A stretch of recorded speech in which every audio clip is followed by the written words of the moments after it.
Welcome to the era of illusions. फ़रेब की दुनिया में खुशामदीद। Unlocked.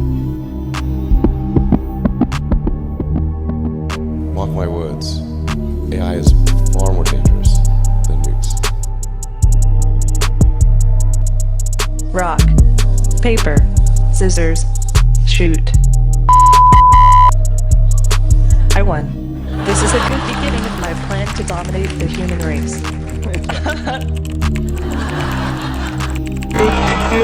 My plan to dominate the human race.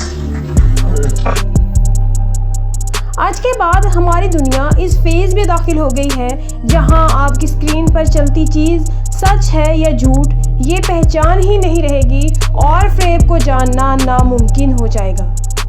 मैं बात कर रही हूँ ओपन आई के नए artificial intelligence the Sora AI की, जिसने एक्सपेरिमेंटल फेज़ की कुछ वीडियो के रिलीज़ होते ही पूरी दुनिया को एक ही वक्त में एक्साइटेड और फ्राइटेंड कर दिया है। Hello curious community, this is Maliha और ज़रा इन वीडियोस को गौर से देखो।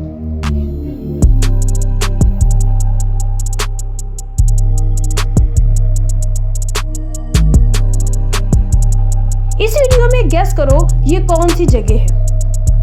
ये बताओ ये कौन सी मॉडल है और ये आदमी बादल पर कैसे बैठा है।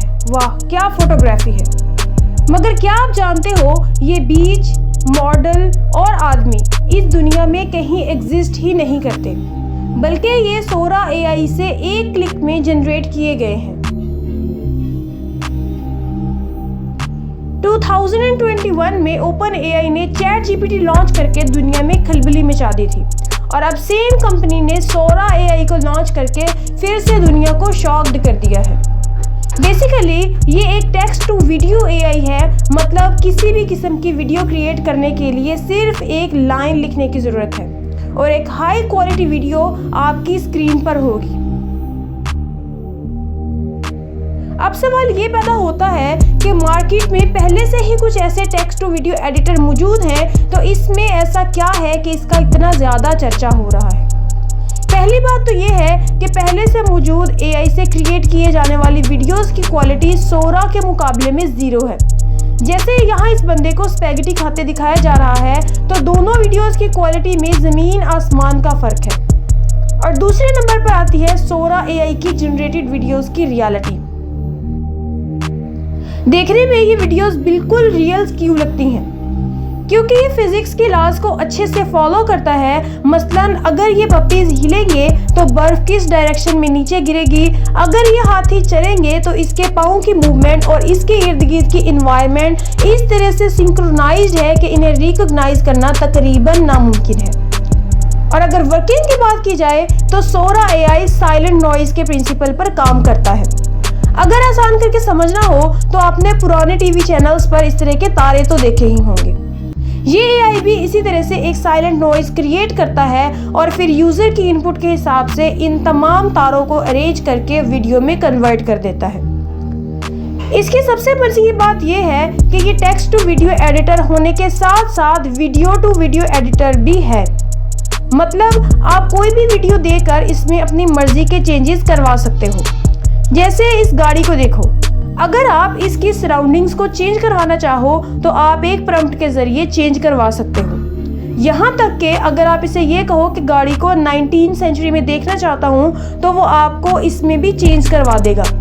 इसके अलावा यहाँ पर आप किस कैमरा एंगल से किस तरह का शॉट लेना चाहते हैं इसे सिर्फ प्रॉम्प्ट में लिखें और वीडियो आपके सामने होगी। और अगर अभी भी आपको कुछ ऐड करवाना है तो प्रॉम्प्ट को एडिट कर दो और वो चीज़ वीडियो में एडअप हो जाएगी। ना सिर्फ ये इस बात को समझता है कि यूज़र क्या डिमांड कर रहा है, बल्कि ये भी समझता है कि रियल वर्ल्ड में चीज़ें कैसे काम करती हैं। यहाँ एक परफेक्ट शॉट के लिए फोटोग्राफर को घंटों फोकस करना पड़ता था और कहाँ अब चंद फिक्रों का पैराग्राफ इस शॉट को परफेक्टली क्रिएट कर देगा, और कहाँ एक फिल्म प्रोड्यूसर को फिल्म शॉट करने के लिए हज़ारों मराहल से गुजरना पड़ता था। कैमरे के एंगल्स, फिर मुनासिब साइड की लोकेशन और फिर दिखा देने वाली एक्टिंग। मगर अब इन तमाम मुशक्कत और करोड़ों के बजट की कोई ज़रूरत नहीं है। बल्कि सोरा एआई ये काम एक दिन की मेहनत से कर देगा। सुनने में ये कितना नामुमकिन लगता है ना? मगर फर्ज करो कि 1 मिनट की वीडियो क्रिएट करने में सोरा 1 मिनट लगाता है, तो 3 घंटे की फिल्म मैक्सिमम 5 घंटे में बनकर तैयार हो जाएगी, वो भी निहायत कम खर्च में। कंटेंट क्रिएटर के लिए भी आसानी ये होगी कि इन्हें अपने कंटेंट से रिलेटेड स्टॉक वीडियोस आसानी से मिल जाएंगी। मगर क्या ये सब ऐसे ही ठीक रहेगा? हर चीज की तरह इसका भी सोसाइटी पर एक बुरा इम्पैक्ट पड़ेगा। सबसे पहले नंबर पर वो आर्टिस्ट और वेबसाइट्स जो स्टॉक इमेजेस और स्टॉक वीडियोस के जरिए से अर्निंग कर रहे हैं, उनका गुजारा मुश्किल हो जाएगा, क्योंकि लोग इनके पेड सब्सक्रिप्शन छोड़कर सोरा एआई के फ्री वर्जन को इस्तेमाल करना पसंद करेंगे। और दूसरे नंबर पर फिल्म इंडस्ट्री से रिलेटेड लोग भी अपनी जॉब से हाथ धो बैठेंगे कि सोरा एआई इनमें से बहुत सारों को रिप्लेस कर देगा और इसके नतीजे में मास अनएम्प्लॉयमेंट देखने को मिलेगी और इसके नतीजे में सोसाइटी के फ्रस्ट्रेशन और डिप्रेशन लेवल में इजाफा होगा। और अभी हम एक ऐसी सोसाइटी में रह रहे हैं जहां पहले ही लोगों को जॉब्स नहीं मिलती, जिनको मिलती है वो भी अपनी फैमिली को सपोर्ट करने के लिए एड़ी चोटी का जोर लगा रहे हैं। बेसिक नीड्स के लिए भी लोग तरस रहे हैं और इसी वजह से पूरी दुनिया में साइकोलॉजिकल इश्यूज में इंक्रीज देखने को मिल रहा है। एक अमेरिकन रिसर्च रिपोर्ट के मुताबिक 2005 से 2019 तक नौजवान लोगों में साइकोलॉजिकल डिसऑर्डर्स 52% तक बढ़ गए हैं। तो इस हालत में अगर रोबोट्स और आर्टिफिशियल इंटेलिजेंस और ज़्यादा लोगों को रिप्लेस करना शुरू कर देंगे तो इन डिसऑर्डर्स में और ज्यादती होगी और नतीजे के तौर पर क्राइम्स में इजाफा होगा।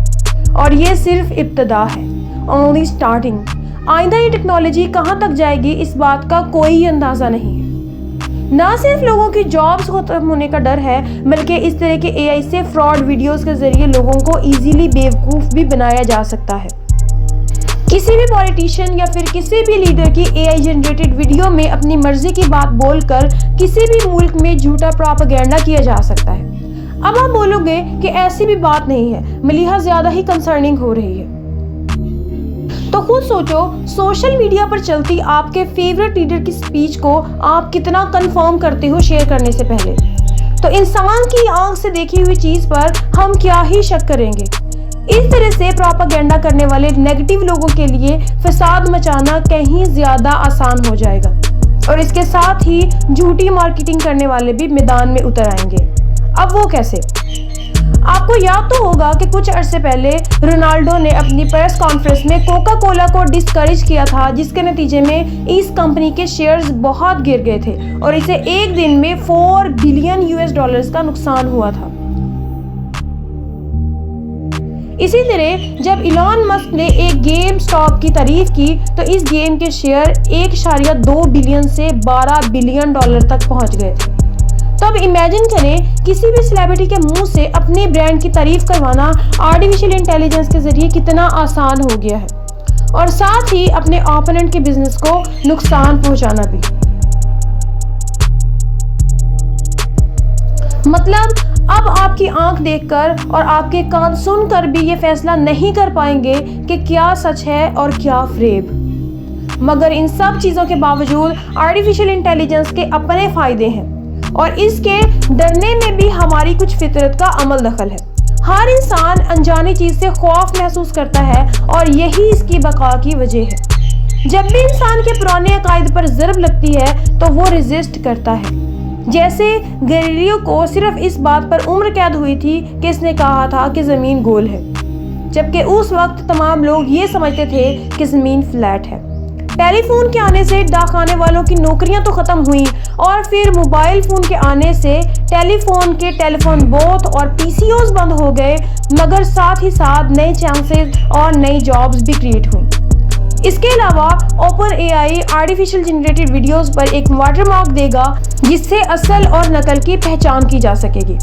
फिलहाल ये एआई पब्लिक के लिए रिलीज नहीं किया गया, बल्कि रेड टीमर्स को ही इस तक एक्सेस दी गई है। रेड टीमर्स दरअसल ऐसे यूजर्स होते हैं जो किसी भी सॉफ्टवेयर पर अटैक करते हैं ताकि इसके अंदर मौजूद कमियों और खामियों को एक्सपोज किया जा सके और कम्युनिटी गाइडलाइन की खिलाफ वर्जी करने वाली इनपुट को डिटेक्ट करके इसे फ्लॉलेस बनाया जा सके।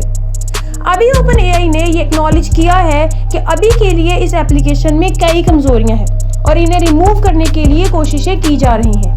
इसके अलावा इसे प्रॉम्प्ट्स को हैंडल करने में भी इशू हो सकते हैं और रियल वर्ल्ड को समझने में भी। यानी अभी ये 100% एक्यूरेट नहीं है, मगर वक्त गुजरने के साथ साथ इसमें एक्यूरेसी आती जाएगी। मगर इस तेज़ी से बदलती दुनिया में सिर्फ वही खुद को बाकी रख पाएंगे जो आने वाली एडवांसमेंट को अपनाकर अपना सफ़र जारी रखेंगे। और इसमें हर कंट्री की गवर्नमेंट को अपने सिटीजन्स की ग्रोथ के लिए इकदाम करने पड़ेंगे। आपके ख्याल में ये टेक्नोलॉजी फ्यूचर में इंसान को आगे बढ़ने में हेल्प देगी या फिर एक वक्त में इंसान को रिप्लेस कर देगी? अपना ओपिनियन ज़रूर शेयर कीजिएगा। मिलते हैं अगली वीडियो में, तब तक के लिए जानते रहिए, सीखते रहिए और आगे बढ़ते रहिए। अल्लाह हाफिज़।